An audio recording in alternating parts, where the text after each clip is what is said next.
آپ سمجھتے ہیں کہ صرف جھوٹ بولنا گناہ ہے، صرف بد نظری گناہ ہے، صرف زنا اور چوری گناہ ہے، اور آپ یہ نہیں جانتے کہ قرآن کو نہ سمجھنے کی کوشش کرنا یا سمجھنے کی کوشش نہ کرنا یہ ان سارے گناہوں سے بڑا گناہ ہے۔ آپ انجینئر ہیں، بڑے خوش ہیں کہ میں انجینئر ہوں، آپ ڈاکٹر بن گئے، بڑے خوش ہیں کہ میں ڈاکٹر ہوں، آپ تاجر بن گئے اور آپ خوش ہیں کہ میں تاجر ہوں،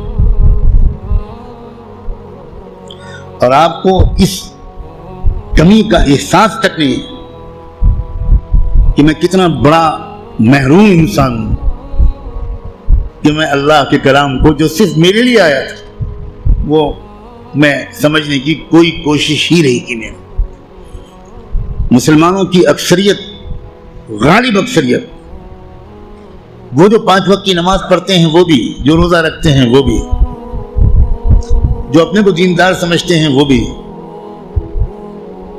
جو کچھ دینی کام بھی کرتے ہیں وہ بھی،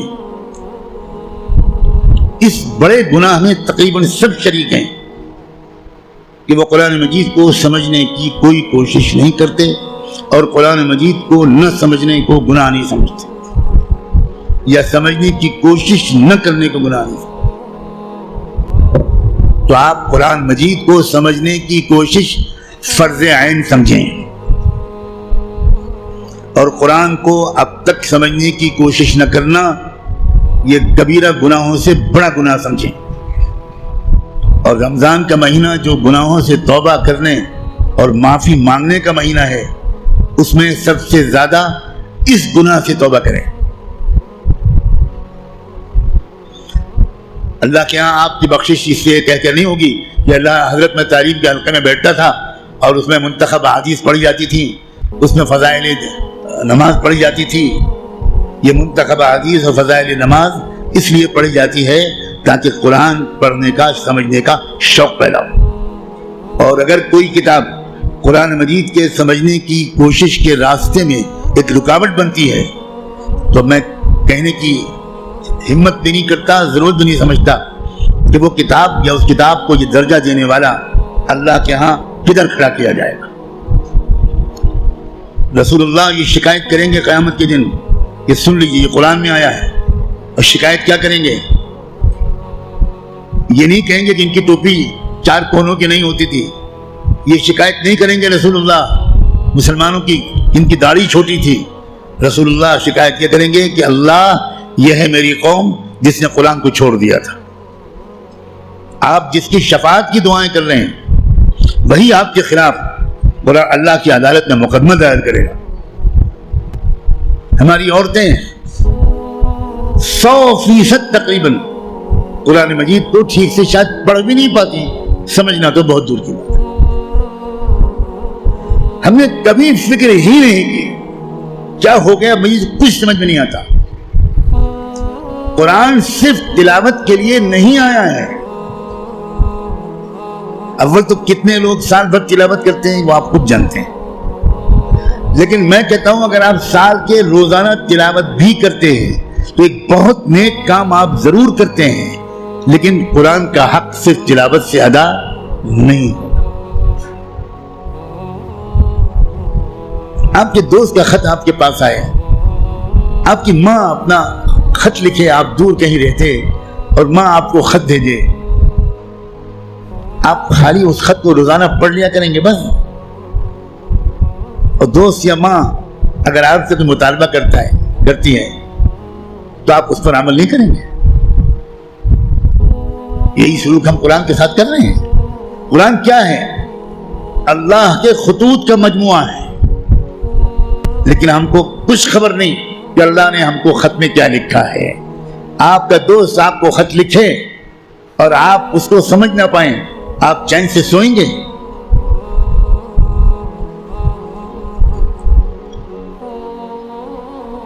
کسی کمپنی کا اشتہار آپ نے دیکھا، آپ نے اس کو اپنی درخواست بھیجی، وہاں سے جواب آیا، جواب ایسی زبان میں ہے جو آپ نہیں جانتے، آپ اس دن کھانا کھائیں گے اس خط کا مضمون سمجھنے سے پہلے؟ اب دوڑیں گے، بھاگیں گے، پتہ لگائیں گے کہ یہ فرانسیسی زبان میں خط ہے تو میرے شہر میں فرینچ زبان کون جانتا ہے؟ اور آپ اس کی خوشامد کریں گے ذرا اس خط کو پڑھیے اور مجھے بتائیے کہ اس نے کیا لکھا ہے۔ 24 گھنٹے نہیں گزرنے دیں گے آپ، اس سے پہلے اس خط کو سمجھنے کی بھرپور کوشش کر لیں گے، اس کا جواب بھی لکھیں گے۔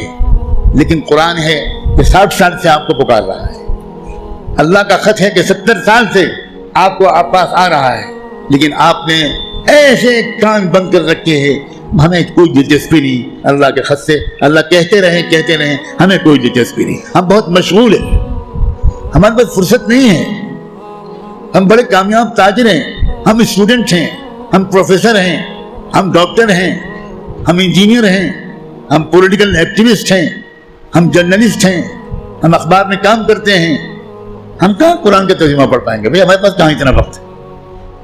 بھگتنے کا ہر وہ انسان، ہر وہ مرد اور عورت جو قرآن مجید کو سمجھنے کی کوئی کوشش نہیں کرتا اور قرآن کے مطابق اپنے آپ کو ڈھالنے کی کوئی سیریس کوشش نہیں کرتا، خون کے آنسو روئے گا وہ شخص، خون کے آنسو روئے گا۔ ایسا شخص تو جب قرآن کی تلاوت کرتا ہے تو قرآن اس پر لعنت بھیجتا رہتا ہے۔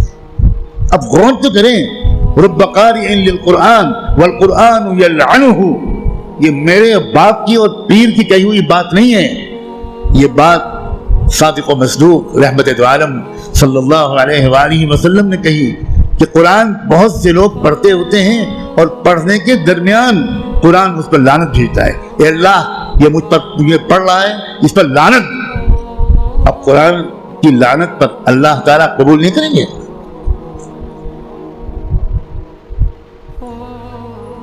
جو توہین قرآن کی ہم نے کی ہے، جو بے عزتی قرآن کی ہم نے کی ہے، اس کے حساب سے ابھی مسلمانوں کی اتنی پٹائی نہیں ہوئی جتنی ہونی چاہیے۔